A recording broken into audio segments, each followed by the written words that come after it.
Video Calor y Termodinámica. Integrantes: Mario Encina, Max Caré, Camila Rojas y nuestro profesor Alex Pedorino.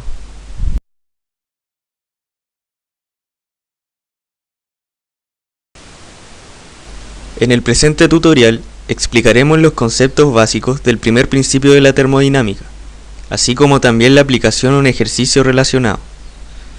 Para comenzar, podemos decir que para la termodinámica es suficiente con el calor y el trabajo. En el universo definimos un sistema, el cual separamos del entorno.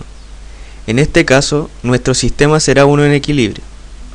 Para un sistema cíclico, se cumple que, si el calor y el trabajo se miden en las mismas unidades, tenemos que la integral cerrada de la diferencial no exacta del calor es igual a la integral cerrada de la diferencial no exacta del trabajo.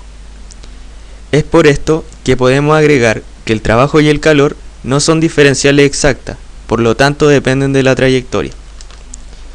La forma más común para anotar el primer principio de la termodinámica es la diferencial no exacta del calor es igual a la diferencial exacta de la energía interna más la diferencial no exacta del trabajo. Esto es para una variación infinitesimal. Y para una variación exacta tenemos que el calor es igual a una variación de la energía interna más el trabajo. Si llevamos el caso a un sistema PVT, esto es presión, volumen y temperatura, donde el trabajo tiene la expresión P por dB, tenemos un volumen que está en función de la presión y la temperatura. Haciendo la derivada con respecto a B, tenemos que la diferencial con respecto a B es igual a la derivada parcial de B con respecto a T a presión constante por dt, más la derivada parcial de B con respecto a P a temperatura constante por dP. Luego toda esta expresión la dividimos por B y obtenemos lo siguiente, que 1 partido por B por la derivada parcial de B con respecto a T a presión constante por dt más 1 partido por B por la derivada parcial de B con respecto a P a temperatura constante por dP. De todo esto podemos determinar dos coeficientes, el coeficiente de dilatación cúbica isobárico y el coeficiente de compresibilidad isotérmico. Estos dos coeficientes los podemos usar para calcular el cambio de volumen provocado por un cambio de temperatura y presión. Estas son propiedades termodinámicas que nos informan de la velocidad con que aumenta el volumen de una sustancia con la temperatura o disminuye con la presión. Como anteriormente habíamos señalado, el coeficiente de dilatación cúbica es igual a 1 partido por B por la derivada parcial de B con respecto a T a presión constante. Y el coeficiente de compresibilidad isotérmico es igual a menos 1 partido por B por la derivada parcial de B con respecto a P a temperatura constante. Determinación de C sub B. C sub B es la capacidad calórica a volumen constante.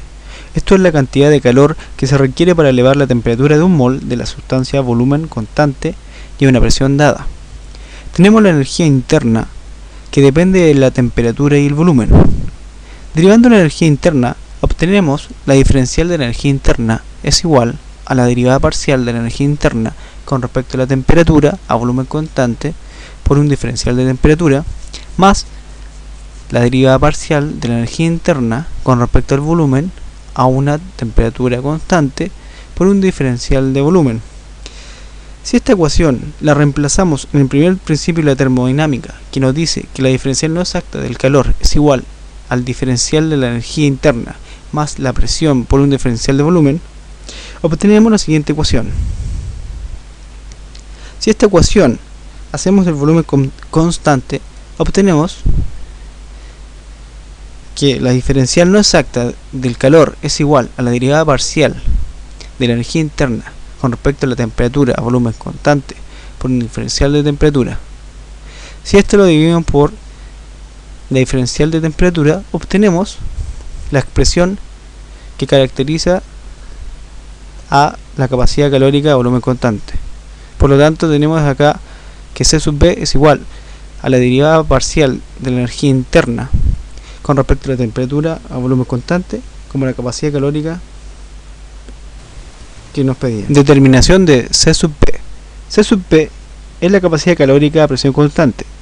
Esto es la cantidad de calor que se requiere para elevar la temperatura de un mol de sustancia 1 grado Celsius a presión constante y a una temperatura dada. Usando ecuación asterisco, la cual era la primera ley de la termodinámica, reemplazado el valor de la diferencial de energía interna. Esta ecuación la dividimos por diferencial de temperatura y hacemos presión constante y obtendremos la siguiente ecuación, la cual llamaremos asterisco. Por otro lado, tenemos el volumen, que depende de la temperatura y la presión. Si este lo derivamos, obtenemos la diferencial de volumen es igual a la derivada parcial de volumen con respecto a la temperatura a una presión constante por diferencial de temperatura, más la derivada parcial del volumen con respecto a la presión a una temperatura constante por un diferencial de presión. Esta ecuación la dividimos por diferencial de temperatura y hacemos presión constante y obtenemos la siguiente ecuación: diferencial de volumen dividido diferencial de temperatura a presión constante es igual a la derivada parcial de volumen con respecto a la temperatura a presión constante. Sustituimos esto en la ecuación asterisco que mostramos anteriormente y obtenemos la siguiente ecuación. Si nos damos cuenta, este término que se encuentra acá, derivada parcial de la energía interna con respecto a la temperatura y volumen constante, es la capacidad calórica a volumen constante. Entonces reemplazamos y este término se conoce como capacidad calórica a presión constante. Teorema de la reciprocidad. El teorema nos indica que la derivada parcial de x con respecto a y, z constante, por derivada parcial de y con respecto a z, x constante, por la derivada parcial de z con respecto a x con y constante es igual a menos 1. Si se cumple este teorema, indica que se trata de un sistema termodinámico. Este sistema alcanza estado de equilibrio y obedece a una ecuación térmica de estado. Tenemos las variables x y z, donde x depende de y de z. Si la derivamos, obtenemos la diferencial de x es igual a la derivada parcial de x con respecto a y con z constante por diferencial de y, más la derivada parcial de x con respecto a z con y constante por diferencial de z. De manera similar, podemos obtener las siguientes ecuaciones para de x, de y y de z. La ecuación 1 la multiplicamos por diferencial de x y obtenemos diferencial de x cuadrado es igual a la derivada parcial de x con respecto a y con z constante por diferencial de x por diferencial de y, más derivada parcial de x con respecto a z con y constante por diferencial de x por diferencial de z. Como el diferencial de x está al cuadrado, podemos expresar este término. Este término tiende a 0 y despejamos obteniendo esta ecuación. Luego esta ecuación la multiplicamos por la ecuación número 2 y obtenemos la siguiente ecuación. El término derivada parcial de x con respecto a y con z constante por diferencial de x por diferencial de y multiplica al binomio que se encuentra dentro del corchete y obtiene como resultado el desarrollo algebraico que se encuentra en este sector. De nuevo tenemos diferencial al cuadrado, por lo tanto todo este término acá será 0 y así obtenemos esta ecuación. Si esta ecuación la multiplicamos por la derivada parcial de z con respecto a x y con y constante, obtenemos menos la derivada parcial de x con respecto a z con y constante por derivada parcial de z con respecto a x con y constante es igual a la derivada parcial de x con respecto a y con z constante por derivada parcial de y con respecto a x con x constante por derivada parcial de z con respecto a x con y constante. A esta ecuación la llamaremos 4. La ecuación 1 la multiplicamos por diferencial de y obtenemos dx por dy es igual a derivada parcial de x con respecto a y con z constante, diferencial de y al cuadrado, más derivada parcial de x con respecto a z por diferencial de y por diferencial de z. De nuevo tenemos un diferencial al cuadrado, por lo tanto este término lo despreciamos. Esta ecuación la multiplicamos por la ecuación número 3 y obtenemos diferencial de x por diferencial de y por diferencial de z es igual a la derivada parcial de x con respecto a y con z constante por la diferencial de y al cuadrado más la derivada parcial de x con respecto a z con y constante por diferencial de y por diferencial de z.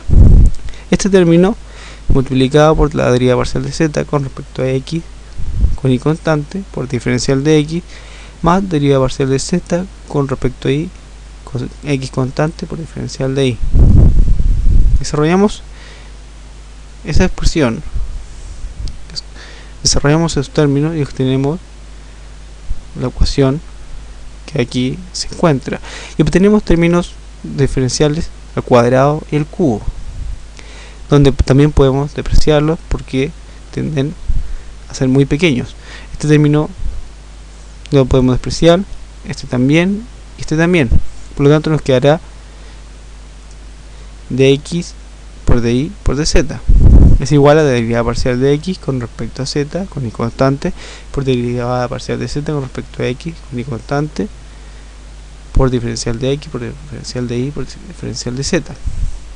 Esta ecuación la podemos dividir por dx, dy, dz y obtenemos, simplificando, 1 es igual a la derivada parcial de x con respecto a z con y constante por la derivada parcial de z respecto a x con y constante. A esta ecuación la llamaremos número 5. Reemplazando 4 en 5 nos queda menos 1 es igual a la derivada parcial de x con respecto a y con z constante por la derivada parcial de y con respecto a z con x constante por la derivada parcial de z con respecto a x con y constante, lo que es el teorema de la reciprocidad. A continuación, se presenta un ejercicio donde se ven incorporados los conceptos de la termodinámica. Procederé a leer el enunciado del problema. Las capacidades calóricas de cierto gas son: capacidad calórica a volumen constante igual a 3 medios de R. Y la capacidad calórica a presión constante es la expresión Cp mostrada en su pantalla. Además, se sabe que la función de estado del gas es Pv igual a RT más V partido V, donde R y V son constantes. Se pide calcular la energía interna sabiendo que ésta depende de la temperatura y el volumen. También encontrar el calor absorbido en una expansión isotérmica irreversible entre V y 2V. Para resolver el problema, se aplicarán directamente los conceptos demostrados anteriormente. Dígase capacidades calóricas como la expresión del teorema de reciprocidad. Utilizando la expresión referida a la capacidad calórica a presión constante, tenemos lo siguiente. Nos propondremos despejar la derivada parcial de la energía interna con respecto al volumen, a presión constante. Para ello, trabajaremos algebraicamente la igualdad, llegando a la ecuación que llamaremos asterisco. Además, según el enunciado del problema, sabemos que la energía interna está en función de la temperatura y el volumen, con lo que podemos escribir la diferencial exacta de U como la derivada parcial de U con respecto a T a volumen constante por dt, más la derivada parcial de U con respecto a V a temperatura constante por dV. Usando el teorema de reciprocidad para las variables de estado, volumen, temperatura y presión, tenemos que la derivada parcial de V con respecto a T a presión constante por la derivada parcial de T con respecto a P a volumen constante y por la derivada parcial de P con respecto a V a temperatura constante es igual a menos 1. Despejando la derivada parcial de B con respecto a T a presión constante, tenemos lo siguiente. A esta ecuación le denominaremos doble asterisco. Despejando P de la ecuación de estado, nos queda que P es igual a RT partido V más B partido V cuadrado.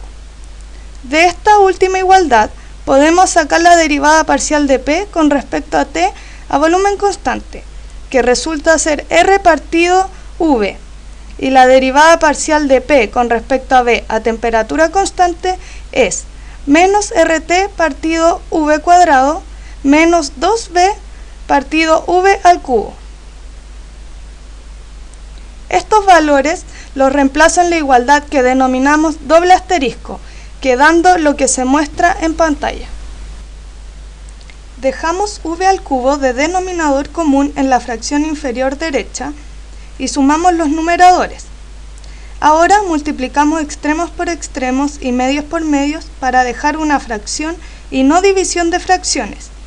Finalmente simplificamos las V's y resulta lo siguiente. Nuevamente tomamos la ecuación de estado, pero esta vez despejamos la variable t, que nos da PB partido por R menos B partido RV. De lo anterior sacamos su derivada con respecto a P a volumen constante y nos da V partido R. En la ecuación que llamamos asterisco, reemplazamos lo anteriormente obtenido. Luego incluimos también los valores dados de las capacidades calóricas Cp y Cv, y una vez más dejamos en forma de fracción la expresión que tenemos. Ahora de la ecuación de estado despejo RTB quedando PV cuadrado menos B. Esta expresión la reemplazo en la ecuación de la derivada parcial de U con respecto a B a temperatura constante y queda lo indicado. Se puede apreciar que los paréntesis tanto del numerador como del denominador son iguales, por lo tanto los simplifico y queda solamente menos B partido V cuadrado. Ahora, como nos dicen que la energía interna depende de la temperatura y el volumen, tenemos que la diferencial exacta de U es la derivada parcial de U con respecto a T a volumen constante más la derivada parcial de U con respecto a B a temperatura constante por dB. Reemplazando las expresiones ya conocidas, queda lo mostrado. Si ahora integramos esta última igualdad, nos queda que la energía interna U es 3 medios de RT más B partido V más una constante. Utilizando el primer principio de la termodinámica e integrándolo según nos exige el propio ejercicio, tenemos que el calor es la variación de la energía interna más la integral entre V y 2V de P por dB. Reemplazando todo lo ya sabido queda lo indicado en la pantalla. Y ahora resolvemos la integral y evaluamos, con lo que finalmente nos arroja un calor absorbido de RT por logaritmo natural de 2.